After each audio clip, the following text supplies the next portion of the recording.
Hi! இன்னைக்கு விலாகில பார்த்தீங்கன்னா, காலையில எழுந்த உடனே உளுந்து கஞ்சி தான் செஞ்சுருந்தேன். அப்புறம் பார்த்தீங்கன்னா, சாப்பாடுக்கு அரிசி ஊற வச்சுட்டேன்.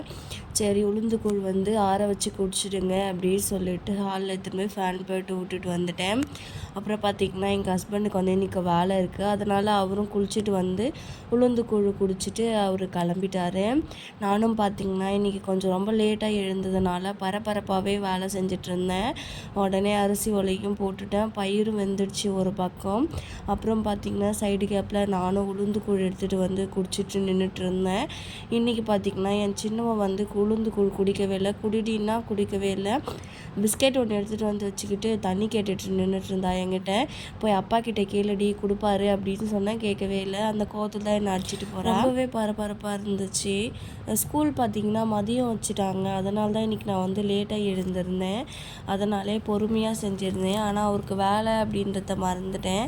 அதனால் கொஞ்சம் பரவாயில்ல. ஆனால் 9 மணிக்குள்ளே சாப்பாடெலாம் ரெடி பண்ணிட்டேன். அவர் பார்த்திங்கன்னா சாப்பிட்டுட்டு ஒரு 9:30க்கெலாம் கிளம்பி போயிட்டார்.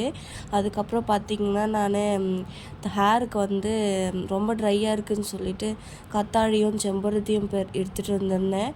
அதை தான் மிக்சியில் போட்டு அரைச்சிட்டு ஹேரில் அப்ளை பண்ணலாம் அப்படின்னு சொல்லிட்டு எடுத்து வச்சுருக்கேன். நான் பியூட்டிஷியன் கிளாஸ் போகும்போது ரெகுலராக பார்த்திங்கன்னா கத்தாழை போடுவேன் ஹேருக்கு. கத்தாழை அப்ளை பண்ணிகிட்ருக்கும்போது என்னோடய ஹேர் ரொம்பவே சாஃப்டாகவும் சில்கியாகவும் இருந்துச்சு. இப்போது கிளாஸ் முடிஞ்சிட்டு வீட்டில் இருக்கிறதுனால என்னை நான் சரியாக கவனிச்சிக்கிறதே இல்லை.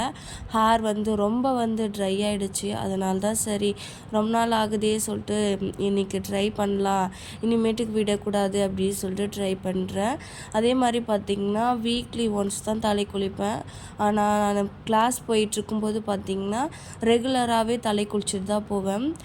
ஈவினிங் டைம் ஆச்சுன்னா எண்ணெய் வைப்பேன். தலையில் கோகோனட் ஆயில் வச்சுட்டு தூங்கிடுவேன். காலையில் எழுந்த உடனே வீட்டில் இருக்க வேலை எல்லாத்தையுமே செஞ்சுட்டு தலைக்கு குளிச்சிடுவேன். அவ்வளோ சில்கியாக இருந்துச்சு. ஹேரு சாஃப்டாக இருக்கும், நல்லாயிருக்கும் பார்க்குறதுக்கும். ஹேரும் நல்லா க்ரோத் ஆகிருந்துச்சு.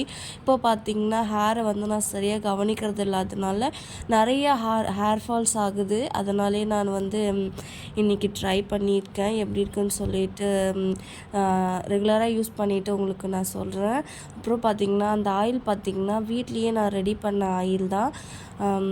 ஆயிலும் நல்லா தான் இருக்கும். அந்த ஆயில் கூட நான் ஒழுங்காக ஹேரில் தடவுறதே கிடையாது. எனக்கு சின்ன வயசுலேருந்தே ஹேர் லென்த்தாகவே இருந்திருக்கு. அதனாலே எனக்கு ஹேர் லென்த்தாக இருந்தால் பிடிக்க மாட்டேங்குது. ஷார்ட் ஹேர் தான் எனக்கு பிடிச்சிருக்கு. கிளாஸ் போகும்போது பார்த்திங்கன்னா நிறைய ஹேர் கட் பண்ணிட்டேன். இந்த விலாக் பிடிச்சிருந்தா சப்ஸ்கிரைப் பண்ணிக்கோங்க. பாய்.